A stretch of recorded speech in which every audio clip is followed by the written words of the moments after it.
everything's made up and the points don't matter. At least when it comes to poetry, essays, discussions, other writing, content, etc. Hello. So yes, this is my new journal. I'm kind of matching it actually. Didn't intend that. But yeah, so this is what I'm using my brand new journal for. Look at my chicken scratch, yay. So essentially I would like to talk and kind of delve into my writing and my poetry, my essays, and just in general, the nature of performativity, perception, and identity, and how that is represented in my work and the way that I view the work of others. So firstly, we have my poetry. And so while the emotions are emulative of just reality and what people normally experience, the poetry that I write and the character is entirely fictitious. It's really just a character study, or like a bit, basically, and it's an exploration of the profundity of an emotion that I've personally never experienced and that I currently am not experiencing myself. It's just something that people are demonstrably subjected to and controlled by, whether it results in acting in a very positive or negative manner. And I just really wanted to represent that and delve into that emotion and to see what it's like if I can anonymize it and translate it into poetry. I mean, I suppose it's a little cliched to write poetry about love, but it's hard for me to write other poetry. It's strange because I consider myself like ace or like demisexual, so I'm not even all that cognizant of what that feels like. So I guess it's just me trying to better understand something and understand it through poetry. That's kind of it. So secondly, about the poetry of others. I didn't really write much about this, so I'm going to go off the cuff. So about delving into the poetry of others, I do like more explicit poetry as opposed to poetry that is very vague and open to interpretation. I do like when the individual has something that they're just describing or trying to say, and they say it explicitly. They convey openly what they're talking about.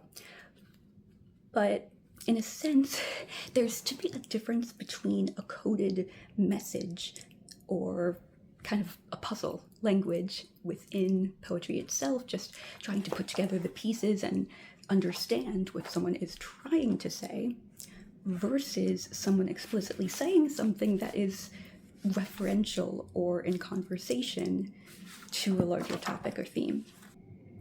So I guess, for example, I live in a city.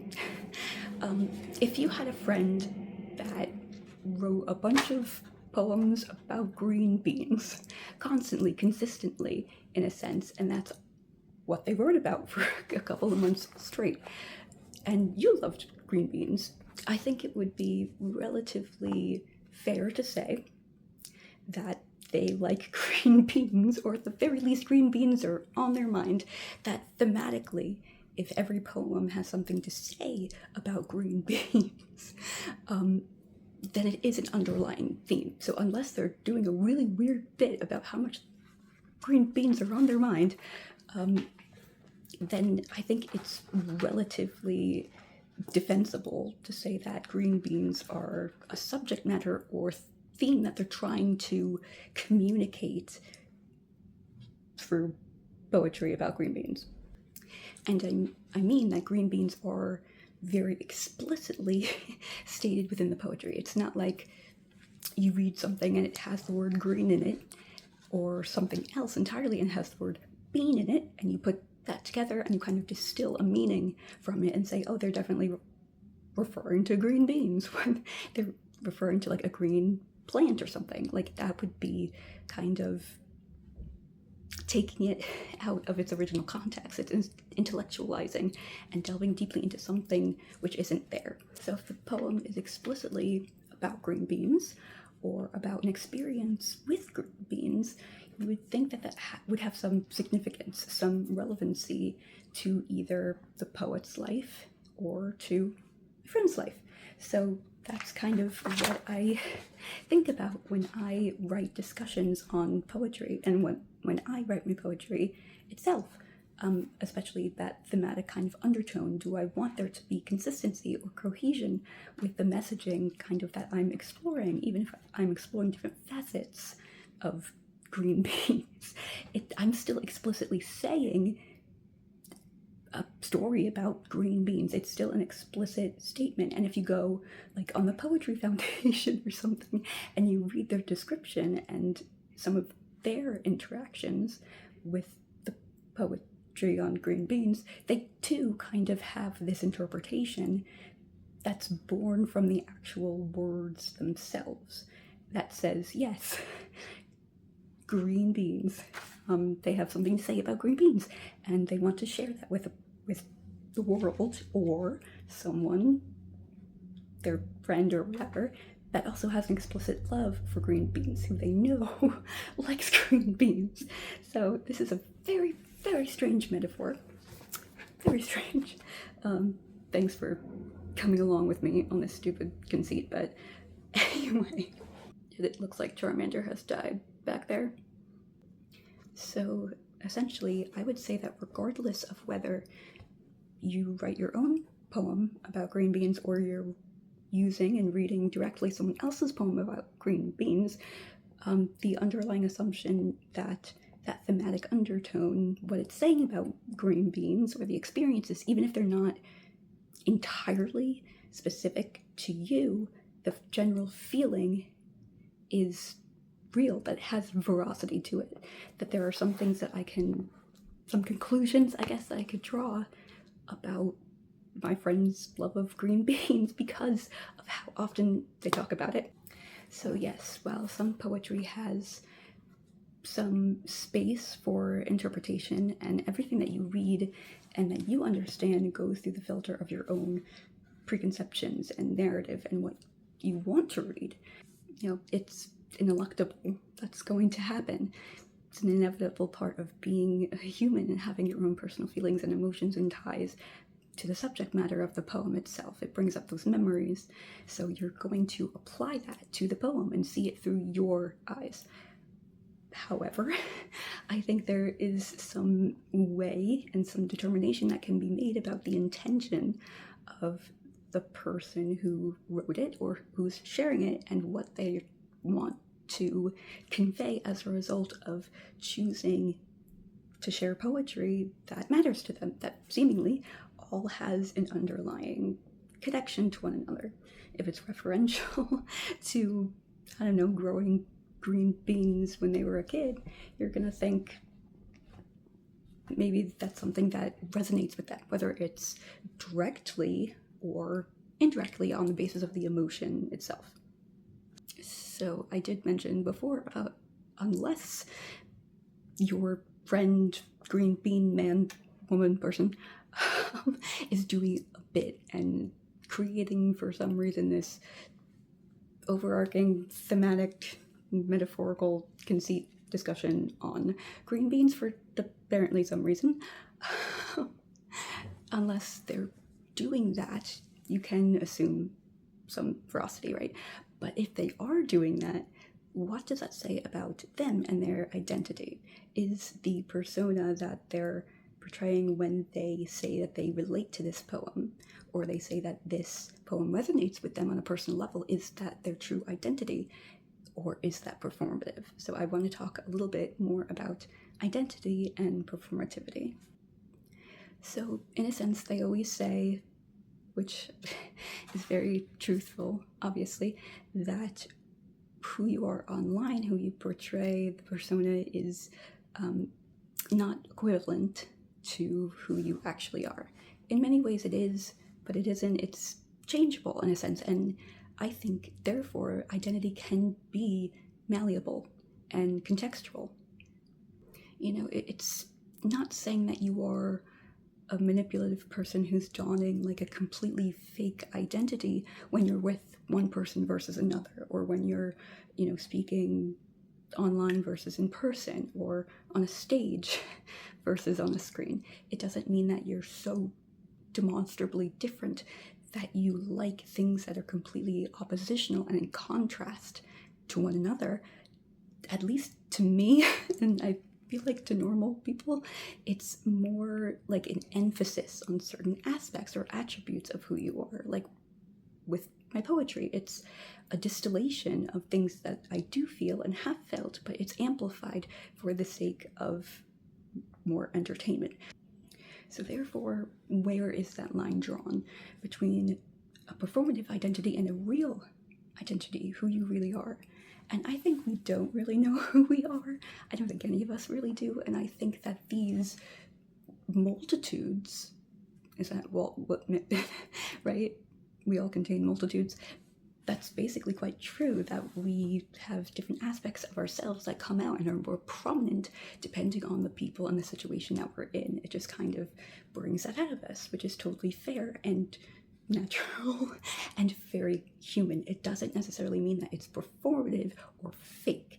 So that's kind of how I see it. But so yeah, it's possible that you can have a misconceptualization of who someone is because your experience with someone can represent just one facet, and that facet that you know them from isn't representation of the gestalt of who they really are or truly are. It doesn't mean they're not that person, it just means there's more to the summation of them, that a person is more than just one representation that a person sees. But I also think it also doesn't mean that you know nothing, or that your perception of a person, your conceptualization of who they are, their identity, their individualism is entirely false. That you know absolutely nothing, and that who you think they are is just an idea of them. It is an idea of them. Everyone has their own perception and their own idea of who someone is in their head, and every single person, your mother, your father, your grandparents, sister, like they know you as that idea. You, as well as reality, are filtered through the other person's mind. So yes, it's going to be unequal to the way that you conceive of yourself. So where am I going with this? Not sure. But I think the point that I want to make is that you do have this image of someone in your head.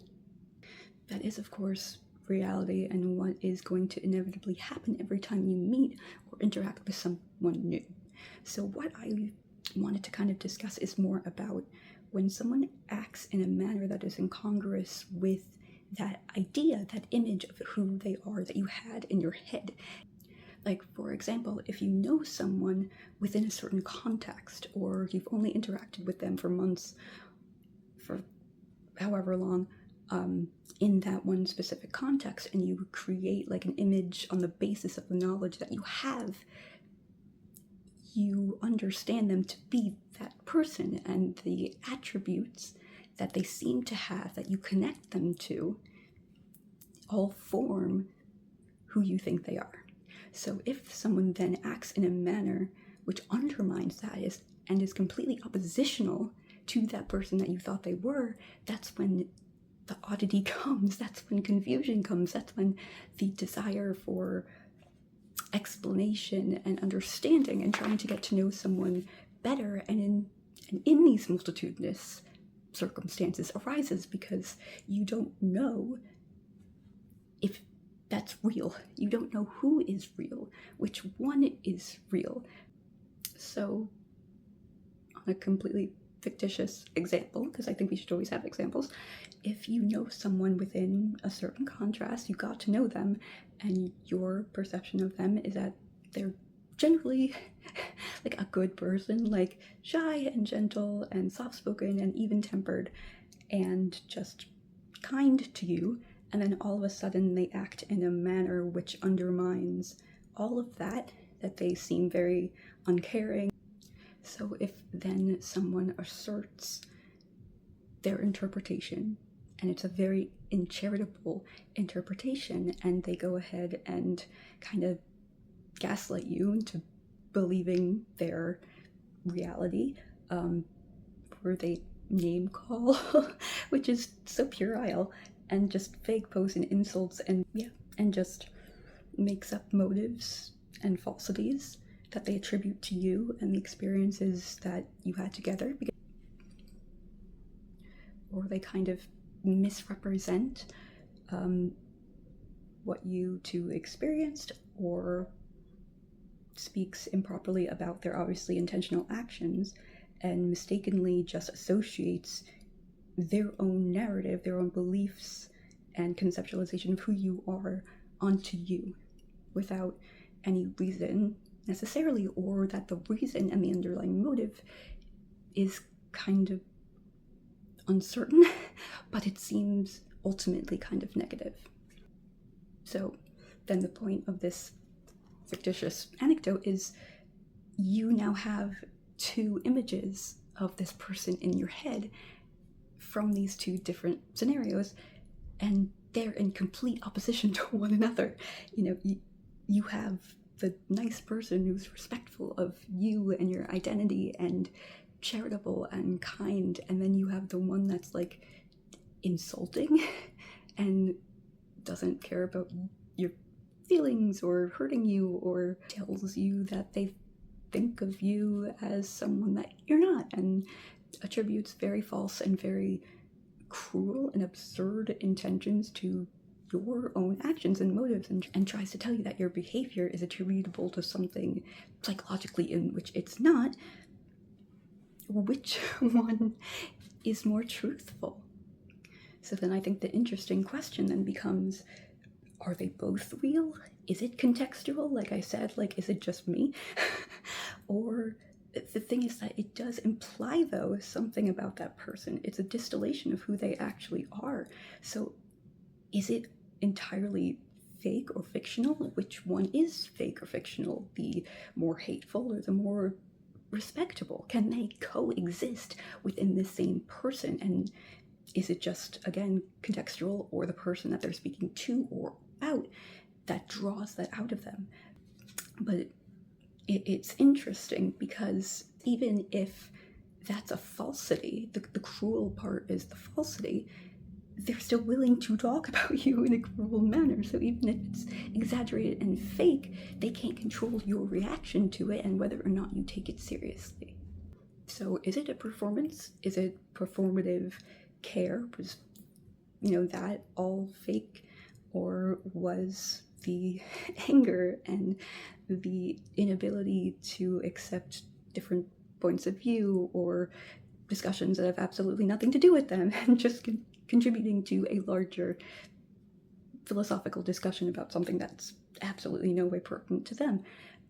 Like, are they able to do that? Who are they really?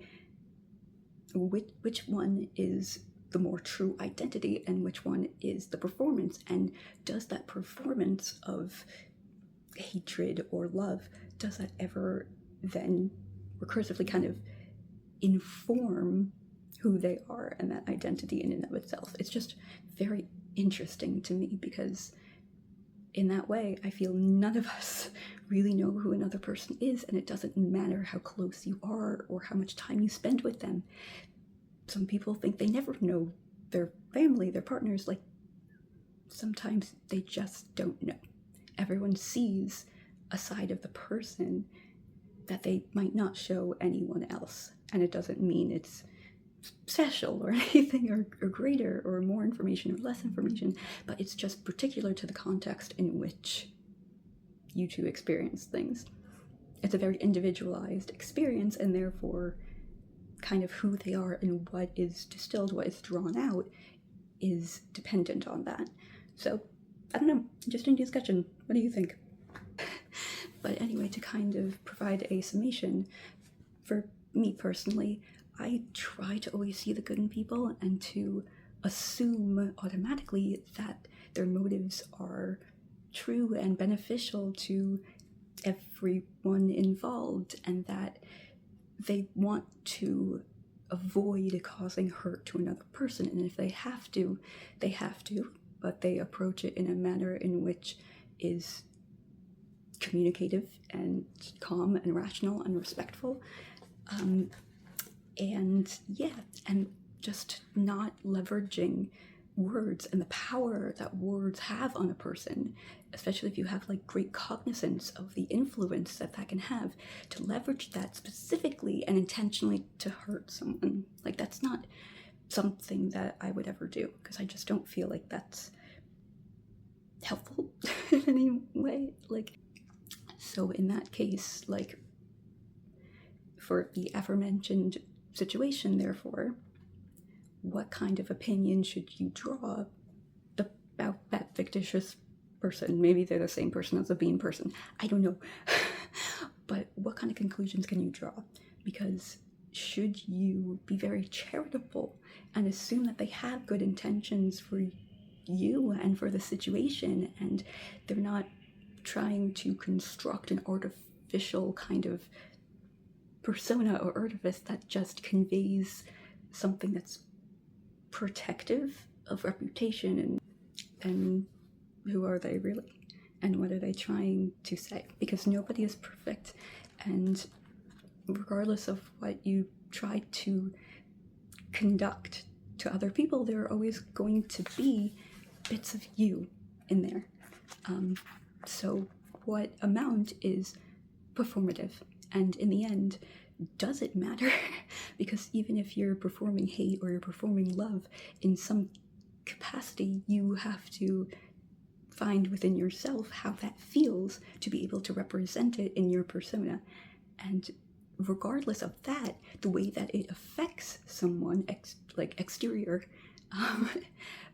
outside of you, is something that you can kind of influence. You can't control it entirely, but if you're electing to represent a person who, like, I don't know, hates other people or hates beans, I don't know why I'm talking about beans, but if, you know, for example, you want to don that identity or that person, it doesn't matter that your bean hatred is performative if the other person is hurt because now they see you as a bean hating person.